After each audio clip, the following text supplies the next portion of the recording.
Olá, bem-vindos à nossa já oitava aula do pequeno curso O Essencial Von Mises, e que é de fato essencial. E nós vamos agora entrar na aula, porque nesse ponto é que nós descobrimos por que de fato Mises é assim tão essencial. Nós vamos tratar efetivamente do capítulo 8, oitava aula, Ação Humana. Então, já faço o convite para vocês conhecerem o Instituto Liberal da Alta Noroeste, o ILAN, em www.institutoilan.org.br.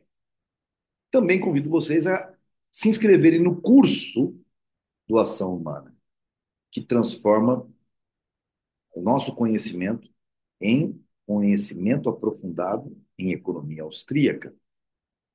Nosso hot site para você fazer a inscrição no curso que se inicia efetivamente no dia 22 de outubro, mas que você pode correr, fazer as inscrições, porque as aulas de estudo já estão lá, e você deve estudá-las antes do dia 22, acãohumana.institutoilan.org.br. acãohumana.institutoilan.org.br.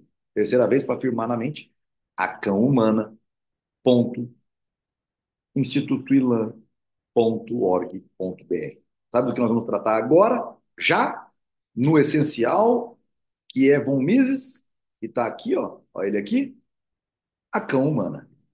Vamos lá?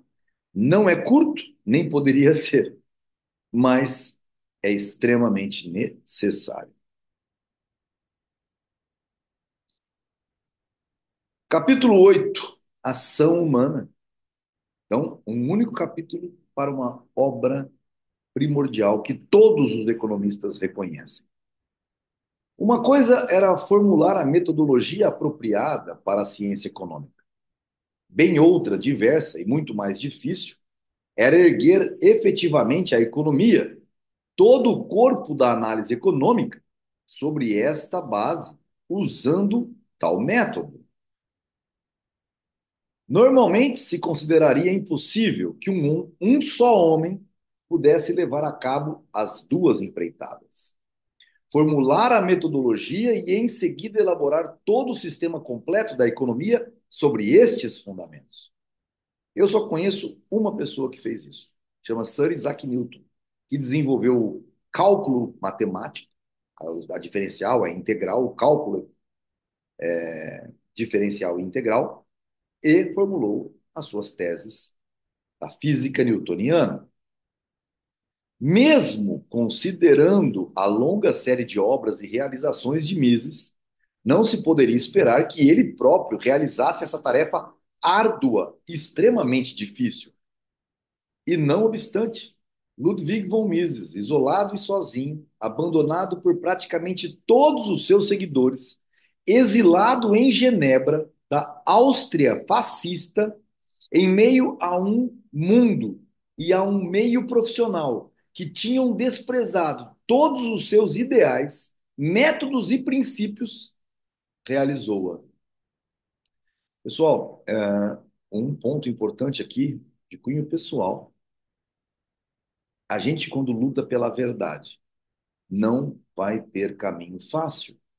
A luta pela verdade, ela enseja uma guerra onde você vai se sentir solitário, onde você vai se questionar se vale a pena, quando todo o resto do mundo prefere a mentira, se vale a pena lutar pela verdade. Mas é isso que difere um cavaleiro da liberdade de qualquer outro ser humano. Em 1940, publicou sua monumental e suprema realização, National Economy, obra que, no entanto, foi imediatamente esquecida em meio às preocupações de uma Europa dilacerada pela guerra. Estava na Áustria fascista, 1940, segundo ano da Segunda Guerra Mundial, 1940, segundo ano da Segunda Guerra Mundial. Ele publica o Ação Humana com o nome de National Economy, que é Economy que é igual Euler, né? Euler em alemão, Euler, esse O com dois pontinhos em cima, National Economy, que é economia nacional e que foi esquecido no meio da guerra. Essa obra-prima, que então o Ação Humana foi publicado pela primeira vez em 1940 em alemão. Em parte, a National Economy foi ampliada e traduzida para o inglês em 1949, ou seja, é publicada de forma ampliada em 1949, sob o título Human Action, Ação Humana. Título original em inglês, Ação Humana, terceira edição revisada, 1966. Então, a segunda edição do Ação Humana, a primeira edição em inglês é de 1949. A terceira edição revisada, 1966. E edição especial da edição escolástica, Auburn, Alabama, 1998 e 2008. Eu acho que não tem dessas edições ainda em português. A elaboração de ação humana constitui por si mesma uma façanha notável. O fato de Mises ter conseguido levá-la a cabo em circunstâncias tão drasticamente adversas converte essa obra no que há de mais inspirador e tocante.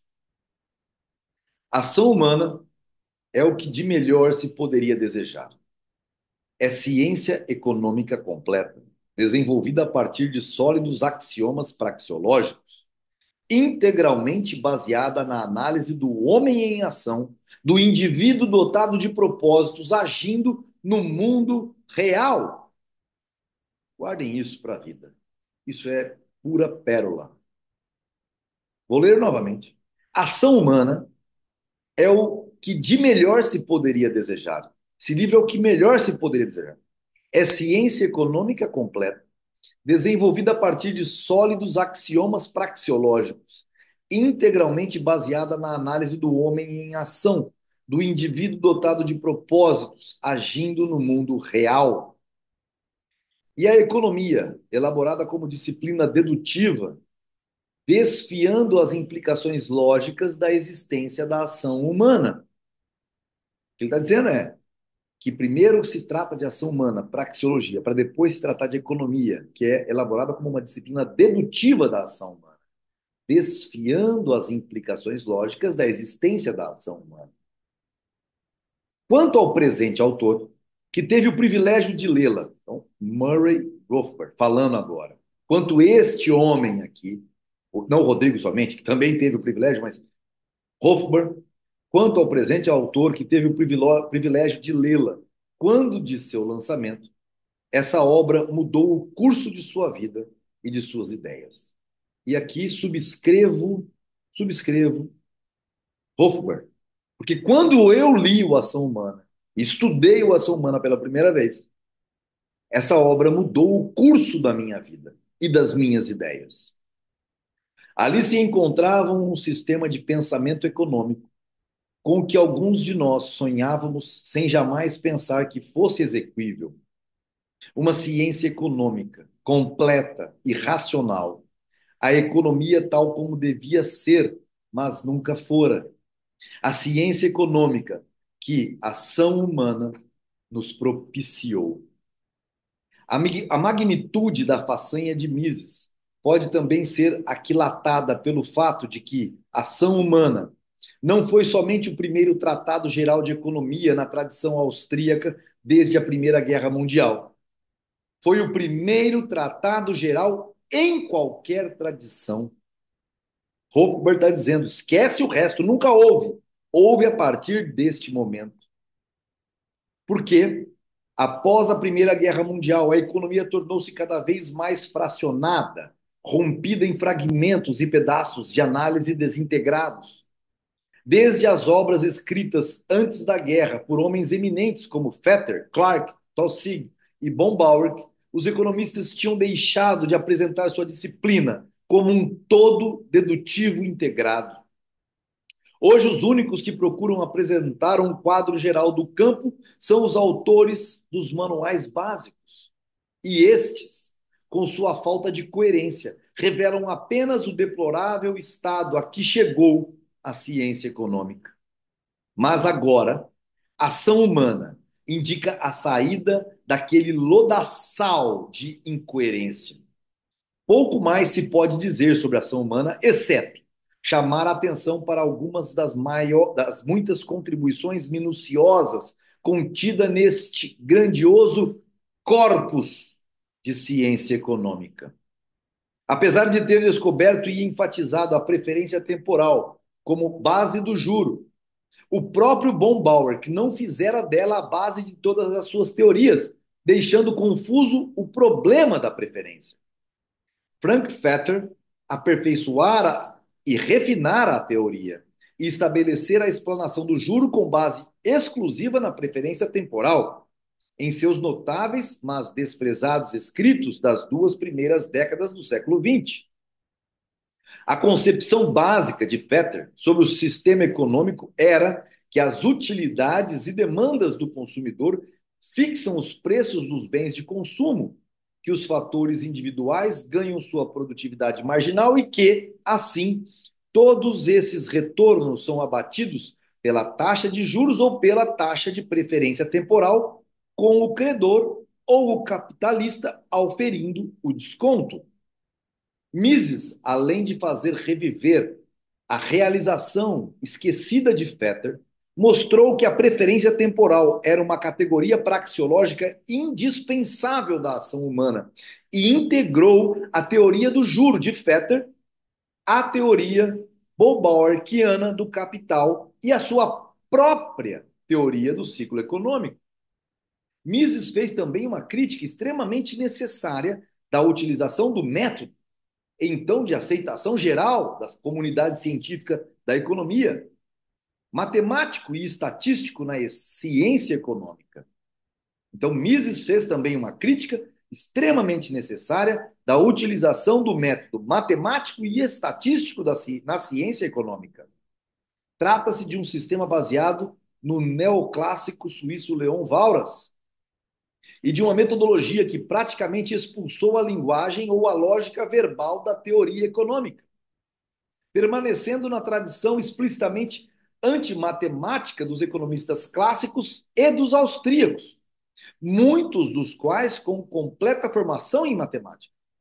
Mises salientou que as equações matemáticas só têm utilidade para a descrição do irrealismo atemporal e estático do equilíbrio geral. Mais uma vez, entender o que eu acabei de falar é muito complexo e somente aqui, na ação humana, onde a gente entende a crítica misesiana de que essas equações diferenciais na economia não servem para nada, a não ser num mundo irreal, que não faz sentido, que é atemporal, que é estático, que está no equilíbrio geral, coisa que nunca acontece. Quando se abandona esse nirvana e se passa a analisar os indivíduos em ação no mundo real, mundo de tempo e de expectativas, de esperança e desacertos, a matemática se torna não só inútil, mas também altamente enganosa. Mostrou que o próprio uso da matemática na economia é parte do erro positivista, que trata os homens como pedras e, por conseguinte, acredita que, tal como na física, as ações humanas podem de algum modo ser expressas em gráficos com a precisão matemática com que se traça a trajetória de um míssil pelo ar. Mais ainda, provou que, uma vez que os atores individuais só podem ser vistos e avaliados em termos de diferenças substantivas, o uso do cálculo diferencial, que pressupõe mudanças quantitativas infinitamente pequenas, é particularmente inadequado a uma ciência da ação humana. O uso de funções matemáticas implica também que todos os eventos no mercado são reciprocamente determinados, pois em matemática, se x é uma função de y, então y é igualmente uma função de x. Esse tipo de metodologia da determinação recíproca pode ser perfeitamente legítimo no campo da física, onde não há agentes causais que atuem singularmente. Mas, na esfera da ação humana, há um agente causal, uma causa singular. Dois pontos. Qual é ela? A ação proposital do indivíduo. A economia austríaca revela assim que a causa flui, por exemplo, da demanda do consumidor para a cotação dos fatores de produção, e de maneira alguma no sentido inverso. O método econométrico, igualmente em moda, que procura integrar, fazer a integral de eventos estatísticos, e a matemática é duplamente falacioso, é mentira, uma vez que qualquer uso da estatística para chegar a leis previsíveis presume que a análise da ação individual revela, como ocorre na física, constantes confirmáveis, ou seja, leis quantitativas invariáveis. E, no entanto, como Mises enfatizou, ninguém jamais descobriu uma única constante quantitativa no comportamento humano.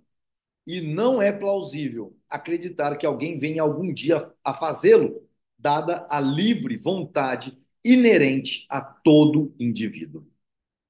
Dessa falácia advém igualmente a mania atual pela previsão científica na ciência econômica. Ou seja, tudo que se vê na televisão de previsões, cuidado, principalmente quando tiver números e não com questões praxeológicas do que pode acontecer. Mas toda vez que você vê, e o Instituto Focus definiu que a inflação do ano que vem será de 3%. Balela, balela, balela. Tanto que eles erram o tempo todo. Né? Mises expõe a descoberto. Então, voltando a esse parágrafo anterior, dessa falácia advém igualmente a mania atual pela previsão científica na ciência econômica. Não existe. Mises expõe a descoberto, põe como mentira, descobre isso de forma incisiva, a falácia fundamental dessa vã aspiração antiga, mas incurável. A lamentável folha corrida da previsão econométrica nestes últimos anos, a despeito do uso de computadores ultravelozes e de modelos econométricos supostamente sofisticados, é apenas mais uma confirmação de uma das muitas provas de perspicácia que Mises ofereceu.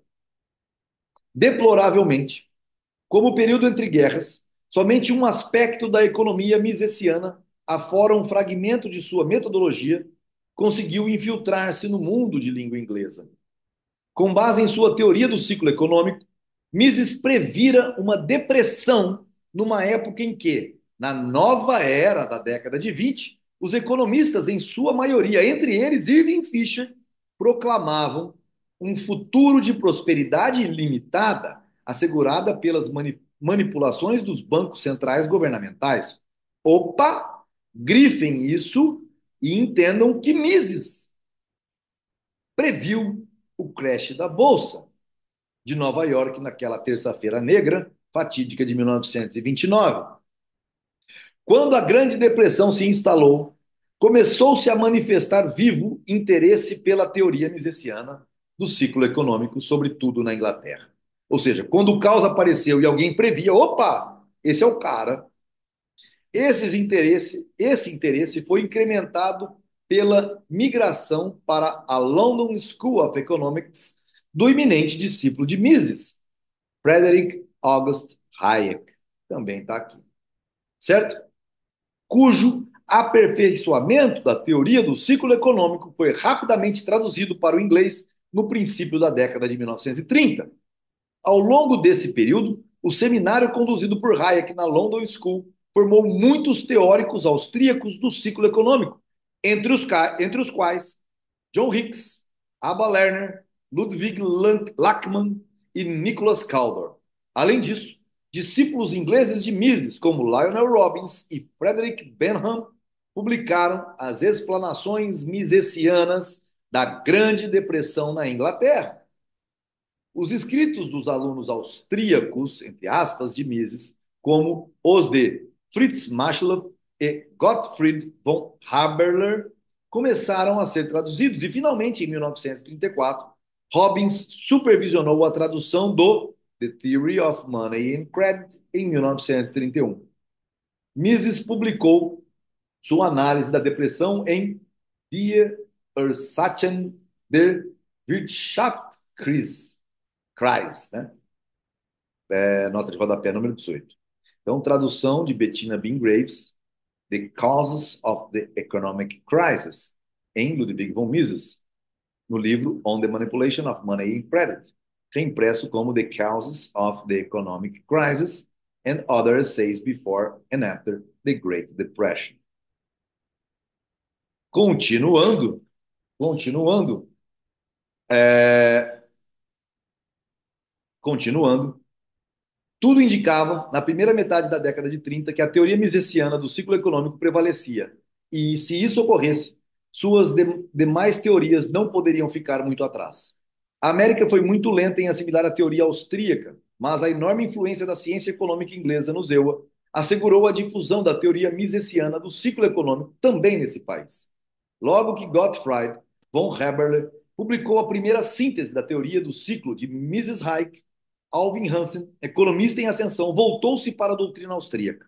Além da teoria do ciclo, a teoria austríaca do capital e do juro foi revivificada numa notável série de artigos publicados em revistas especializadas norte-americanas por Hayek, Maslach e pelo jovem economista Kenneth Boulding. Parecia cada vez mais que a economia austríaca seria a onda do futuro e que Ludwig von Mises obteria finalmente o reconhecimento que há tanto tempo merecia e nunca alcançara. Mas, a um passo da vitória, a tragédia sobreveio na forma da famosa Revolução Keynesiana, com a publicação da General Theory of Employment, Interest and Money em 1936. A nova, incompleta e emaranhada justificativa e racionalização da inflação e dos déficits governamentais propostas por John Maynard Keynes, para mim o maior inimigo de todos os tempos da verdadeira economia, assolou o mundo econômico como fogo na padaria. Até Keynes, a ciência econômica constituíra um freio impopular ao fomento da inflação e ao déficit orçamentário. Mas agora, como Keynes, e armados com seu jargão nebuloso, obscuro e quase matemático, os economistas podiam atirar-se a uma popular e lucrativa aliança com políticos e governos ansiosos por expandir sua influência e poder, inflacionar os mercados. É o que os presidentes dos bancos centrais oferecem aos políticos.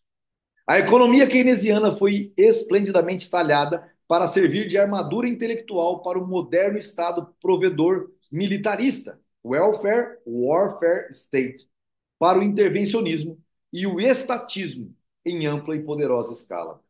Como ocorre frequentemente na história da ciência social, os keynesianos não se deram ao trabalho de refutar a teoria misesiana, que foi simplesmente esquecida, prontamente varrida pelo brusco avanço da adequadamente chamada Revolução Keynesiana. A teoria misesiana do ciclo, com o restante da economia austríaca, foi simplesmente despejada pelo buraco da memória, orwelliano abaixo, perdida dali por diante para os economistas e para o mundo. Provavelmente, e é por isso que a gente não vê nas escolas brasileiras de economia, nem de nenhum lugar do mundo, nem da Argentina. Quando estive lá, pude ver isso. E Mises esteve na Argentina em 1959 proferindo palestras lá. Provavelmente o mais trágico aspecto desse esquecimento maciço foi a deserção dos mais capazes dos seguidores de Mises. A debandada rumo ao keynesianismo, não só de alunos ingleses, de Hayek, de Hansen, que logo se converteu no principal keynesiano norte-americano, mas também dos austríacos, que tinham maior conhecimento. Estes deixaram rapidamente a Áustria para ocupar elevados cargos acadêmicos nos Estados Unidos e formar a ala moderada da economia keynesiana. Depois da fulgurante perspectiva das décadas de 20 e 30, apenas Hayek e o menos conhecido Lachmann permaneceram fiéis e íntegros. E por isso Hayek sempre brigou com Milton Friedman e Milton Friedman não aparece aqui e nem aparecerá. Foi em meio a esse isolamento, esse esboroamento de suas grandes e merecidas esperanças, que Ludwig von Mises trabalhou para completar a grandiosa estrutura de ação humana. E aqui encerramos este capítulo maravilhoso dessa obra, o essencial von Mises, que trata disso daqui. E que anos a fio foram deixados relegados a segundo plano por conta de Keynes, mas que destruiu toda a América Latina e toda a Europa está sendo destruída, inclusive os americanos que só não foram destruídos pelo próprio Keynes, porque exportaram sua inflação e quem paga essa conta são todos os outros países do mundo. Mas agora temos um presidente na Argentina, um economista com doutor honoris causa, austríaco, que colocou as teses de Ludwig von Mises em prática e que está mostrando como salvar um país com menos de 7 meses de governo. Se você gostou do que Milei está fazendo pela Argentina, procure se inserir no nosso curso acãohumana.institutoilan.org.br. Nos vemos na próxima aula.